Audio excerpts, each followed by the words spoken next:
মাননীয় প্রশাসক জনাব এবার ইসলাম স্বাধীন ভাই, বগুড়া জেলা বিএনপির শীর্ষস্থানীয় নেতৃবৃন্দ, তারা আমাদের কাছে এসেছেন। তারা শিক্ষার্থীদের সঙ্গে ঐক্যমত্য পোষণ করেছেন। তারা বলেছেন তারা এই দাবিগুলো যত তাড়াতাড়ি সম্ভব প্রধানমন্ত্রীর কার্যালয়ে পাঠাবেন। এ লক্ষ্যে বগুড়া শিক্ষার্থীদের এই চারটি দাবি আমি আবারও ক্লিয়ার করছি। 1 নম্বর দাবি, গতকাল পরীক্ষায় 19,000 শিক্ষার্থী অনুপস্থিত ছিল।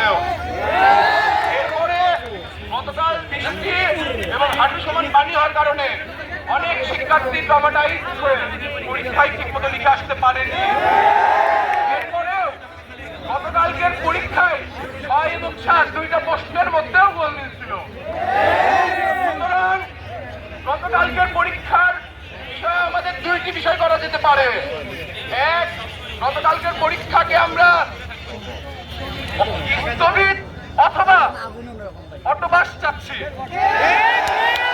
এবং যদি অটোপাস দেওয়া সম্ভব না হয় তাহলে এই পরীক্ষাটা স্থগিতকৃত চট্টগ্রাম বোর্ডের সঙ্গে আবারও অনুষ্ঠিত করতে হবে।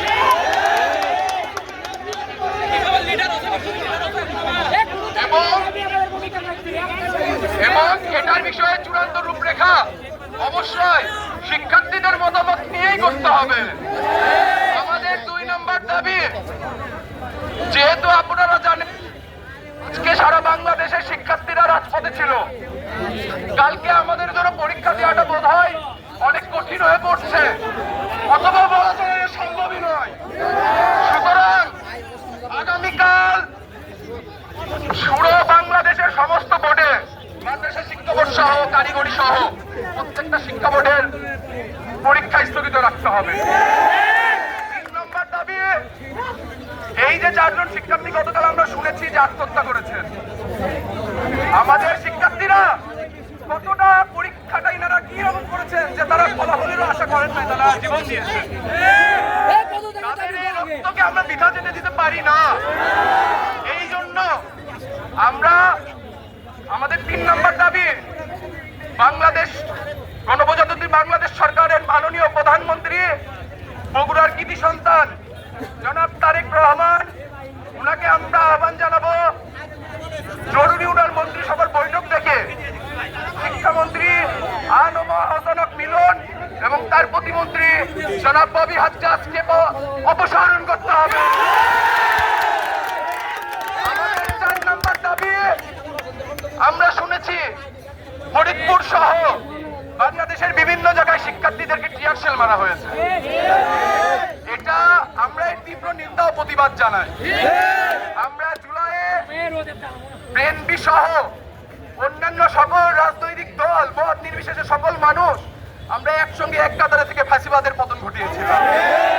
ওই ফাঁসিবাদীরাও এই ভুলটাই করেছিল।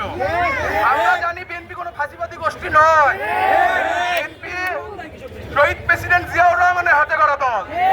তাদের সরকার জিয়াউর রহমানের মতো গণমানুষের সরকার বলেই আমরা আশাবাদ ব্যক্ত করি, এবং এর ভিত্তিতে ওনাদের যেই স্বরাষ্ট্রমন্ত্রী জনাব সালাউদ্দিন আহমেদ, আমরা অধিকাংশ সময় দেখেছি উনি রাষ্ট্রের বিভিন্ন গুরুত্বপূর্ণ বিষয়ে, এমনকি জুলাই জাতীয় ঐকমত্যের যে বৈঠকগুলো এগুলো উনি অ্যাটেন্ড করেছেন।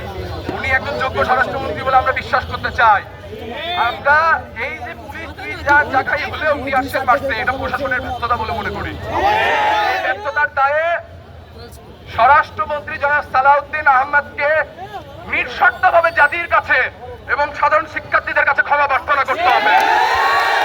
এবং আমরা ধন্যবাদ জানাই বগুড়া সিটি কর্পোরেশনের মাননীয় প্রশাসক জনাব এবার ইসলাম স্বাধীন ভাই, বগুড়া জেলা বিএনপির সাবেক সাধারণ সম্পাদক আলী আজম তালুকদার হেনা ভাই, বগুড়া সদর থানা সদর উপজেলা বিএনপি সভাপতি মাসুদ আহমেদ খান রুবেল ভাই সহ যারা উপস্থিত হয়েছেন, এখানে সকলকে ধন্যবাদ জানাতে চাই। তারা শিক্ষার্থীদের ন্যায্য দাবি আদায় করার যে আন্দোলন ছিল সেটাতে সমর্থন দিয়ে সেই দাবিগুলো তারা মাননীয় প্রধানমন্ত্রীর দপ্তর অবধি পৌঁছে দেওয়ার আশ্বাস আমাদেরকে দিয়েছেন।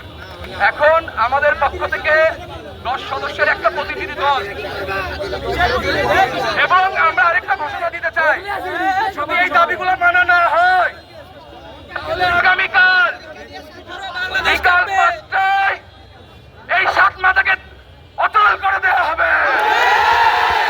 এখন Bogura BM model school and কলেজের একজন, বগুড়া সরকারি আজিরক কলেজ থেকে 2 জন, বগুড়া সরকারি শাহ সুলতান কলেজ থেকে 2 জন সহ আমাদের বিভিন্ন কলেজের প্রতিনিধিরা 1 জন 2 জন, খন্ডনিয়া নুরুল আলানুর ফাজিল মাদ্রাসা থেকে 1 জন, আলিয়া থেকে 1 জন, আমরা সবাই 10 জনের একটা টিম আমরা নগর ভবনে যাব। নগর ভবনে এখানে যারা উপস্থিত আছেন ভিপির সেই সিনিয়র নেতৃবৃন্দ উপস্থিত থাকবেন। আমরা তাদের কাছে দাবিগুলো পৌঁছে দেবো, তারা পিএম অফিসে এটা পাঠাবেন এবং আমাদের দাবিগুলো অবশ্যই কালকে সকাল 10টার আগেই পূরণ হতে হবে। তাহলে আমরা গতকাল পরীক্ষা বর্জন করতে পিছপা হব না। এই বলে শান্তিপূর্ণ এই আন্দোলনকে সফল করার জন্য এই ছাত্র জনতাকে ধন্যবাদ জানিয়ে আজকের কর্মসূচি এখনকার মতো এখানেই শেষ করছি। এখন আপনাদের সামনে কথা বলবেন বগুড়া নগর প্রশাসক জনাব এম আল ইসলাম স্বাধীন ভাই।